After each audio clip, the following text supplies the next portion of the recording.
നാം പാടിയത് ഇങ്ങനെയാണ്: നോമ്പിൻ്റെ ഓട്ടം മധ്യേ വന്നു, അത്യാസന്നം കർത്താവിൻ്റെ ആശ.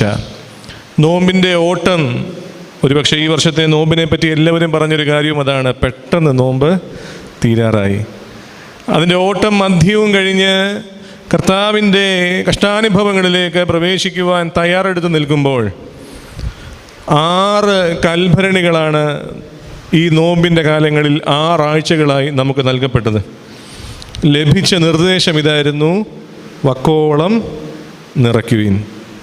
എന്നാൽ അതിൻ്റെ 6 ആഴ്ചകൾ പിന്നിടുമ്പോൾ എത്രമാത്രം എനിക്കത് നിറയ്ക്കുവാൻ കഴിഞ്ഞു എന്നുള്ളതിനെപ്പറ്റി ഒന്ന് ധ്യാനിക്കുവാൻ തക്കവണ്ണമാണ് ഇപ്രകാരമുള്ള വചന ശുശ്രൂഷകൾ ക്രമീകരിക്കുന്നത്. പ്രാർത്ഥനയിലൂടെ ദൈവവുമായുള്ള ബന്ധം നമ്മെ ആഴങ്ങളിലേക്ക് അടുപ്പിക്കുമ്പോൾ ഇപ്രകാരമുള്ള വചന ശുശ്രൂഷകൾ